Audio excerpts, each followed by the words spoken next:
बाळ, फ्रीजमधून श्रीखंड काढ ना. आम्ही पूर्वी घरीच बनवायचो श्रीखंड. त्याची चवच वेगळी होती. आता काय सगळं रेडीमेड.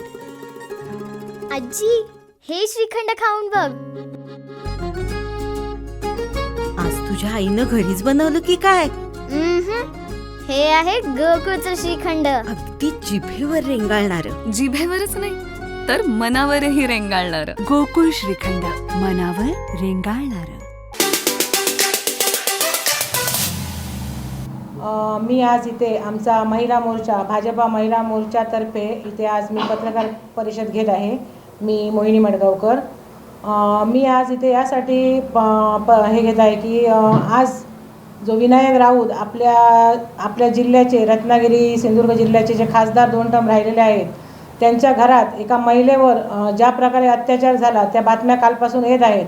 आणि त्या बातम्या वाचल्यावर आज आम्हाला असं वाटतं की त्या महिलेच्या मागे आम्ही सर्व भाजप महिला त्यांच्या मागे उभा असणार आहोत. म्हणजे जे त्यांच्यावर जे अन्याय त्यांच्या घरातून होत आहेत हे खरंच म्हणजे निंदनीय आहे. असे ह्या काळात जर असे अत्याचार जर महिलांवरती होत असेल आणि ते पण एखाद्या राजकीय जो नेता आहे, जो खासदार होता, परत तिचा जो नवरा आहे तो नगरसेवक आहे, आणि अशी पार्श्वभूमी असताना त्या महिलेला जर एवढा त्रास होत असेल तर खरंच ही गोष्ट निंदनीय आहे.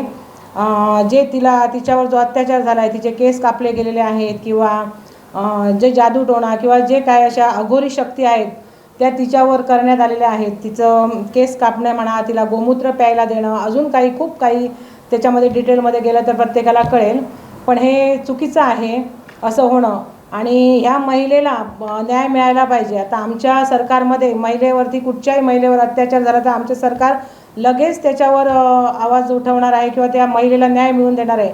तरी पण लोकल ह्याच्यावर जर कोणी त्यांना जर पाठीशी घालत असेल तर आम्ही महिला शांत बसणार नाही. आणि आज या महिलेवर जर एवढा अत्याचार होतो आहे तर आज कुठूनही अजून कोणी आवाज उठवलेला नाही आहे. उभाटाच्या ज्या महिला आहेत त्या नेहमी पुढे असतात, प्रत्येक विषयात पुढे त्यांचं हे असतं. मग आज त्या का नाही आहेत पुढे? त्यांनी ह्या महिलेच्या विरोधात त्यांनी आज आवाज का उठवला नाही आहे? त्या महिलेच्या बाजूने त्या सक्षमपणे का उभ्या राहिलेल्या नाही आहेत? पक्ष बाजूला राहतो. जेव्हा एखाद्या महिलेवर अत्याचार होतो तर एका महिलेनेच तिच्या पाठीशी राहायला पाहिजे, तिला साथ द्यायला पाहिजे, तिला त्याच्यातनं बाहेर काढण्याचा प्रयत्न करायला पाहिजे. आज ही परिस्थिती आपल्याला ती महिला स्वतः, गिरिजा राऊत म्हणून, ती स्वतः आज बाहेर पडून तिने आज जे काल स्टेटमेंट दिले त्याच्यामुळे आम्हाला हे आज कळलं आहे की हा काय विषय होता. पण हे खरंच म्हणजे आपल्या इकडचे खासदार होते ते राजकीय पार्श्वभूमी आहे त्यांना, आणि त्यांच्या घरात जर ते अशी वागणूक देत असेल तर खरंच निषेध आहे. आणि मी सर्व महिलांना असं आव्हान करीन की त्या महिलेला जो तिचा शारीरिक छळ झाला आहे, जो मानसिक छळ झाला आहे, तिच्यावर जो अत्याचार झाला आहे, त्यासाठी आपल्या जिल्ह्यातील सर्व राजकीय पक्षाच्या महिलांनी एकत्र येऊन किंवा सामाजिक पक्षात ज्या महिला काम करतात त्या सगळ्यांनी एकत्र येऊन त्या महिलेला आपण न्याय मिळवून दिला पाहिजे असं मी प्रत्येक महिलेला आव्हान करते. आणि त्या महिलेच्या बाबतीत आम्ही ह्युमन राईट्स म्हणून एक आमची संस्था आहे, तिथे पण आमच्या याच्यातल्या थोड्या महिला आणि आमच्या सावंतवाडीच्या महिला कार्यरत आहेत. त्या ह्याच्यातनं पण आम्ही त्या महिलेपर्यंत जाऊ, त्या महिलेला तिच्यासाठी आम्ही न्याय मिळवून देऊ.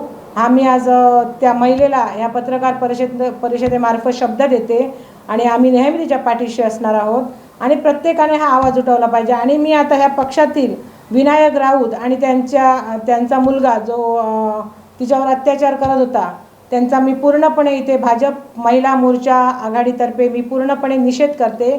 आणि ही अशी घाणेरडी जी कृती त्यांच्या घरात झाली आहे त्याबद्दल मी खरंच सांगते, म्हणजे खूपच घाणेरडी कृती आहे. तर त्यांचा मी आज म्हणजे त्यांचं नाव घेणं अशा व्यक्तींचं हे पण एक लज्जास्पदच गोष्ट वाटते. त्यांचा मी पूर्णपणे निषेध करते. आणि प्रत्येक महिलेला मी आवाहन करीन, आपण सर्वांनी ह्या महिलेच्या मागे राहायचं आहे. आणि ह्या विनायक राऊत आणि त्यांच्या मुलाने जे काही कृत्य केले त्याला शिक्षा मिळायला पाहिजे. आम्ही पण आता जाऊन पोलिसात तक्रार करू की त्यांना लवकरात लवकर ह्याची चौकशी होऊन त्यांची पूर्ण चौकशी होऊन त्यांना शिक्षा व्हायला पाहिजे. तसेच ते ज्या पदावर आहेत, नगरसेवक पदावर, ते पण पद त्यांचं रद्द झालं पाहिजे. कारण जर त्यांच्या घरातील महिलेला असा जर त्रास होत असेल तर ते समाजातील महिलांचा काय मान सन्मान ठेवणार, त्या महिलेला काय न्याय देणार, समाजात ते काय काम करणार. अशा जर घाणेरड्या वृत्तीचे जर लोक असतील पदावर, नगरसेवक पदावर किंवा आणि कुठच्या गोष्टींवर, ते लोकांसाठी लायक नाही आहेत असं मला वाटतं.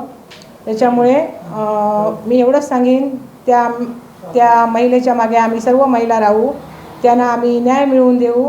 न्याय मिळवण्यासाठी पूर्णपणे प्रयत्न करू, जे आमच्याने होईल. आणि आमच्या जिल्ह्याचे पालकमंत्री नितेशजी राणे साहेब यांना आम्ही जाऊन भेटू. त्यांना आम्ही सांगू की ह्या विषयात तुम्ही पूर्णपणे लक्ष घाला आणि त्या महिलेला न्याय मिळवून द्या. तसेच आमचे प्रदेशाध्यक्ष रवींद्र चव्हाण आहेत, त्यांना पण आम्ही सांगू की आमच्या भाजप पक्षातर्फे त्या महिलेला न्याय मिळवून दिला पाहिजे. त्यासाठी पण आम्ही सर्व महिला प्रयत्न करू. प्रॉपर सावंतवाडीचे आहे, म्हणजे कोंढगावमधील आहे. आणि त्या दर्ग्याकडेच ते अघोरी कृत्य करत असं गिरिजा राऊत यांनी आरोप केले.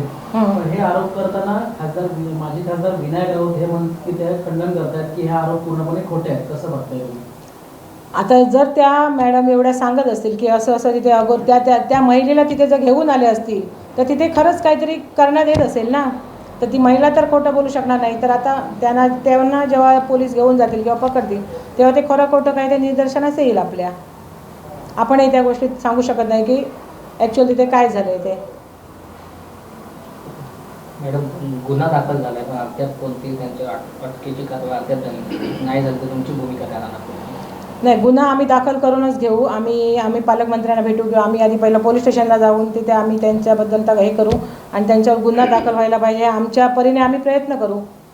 आम्ही वरिष्ठ स्तरावर कळू आणि ते प्रयत्न करूच त्याला.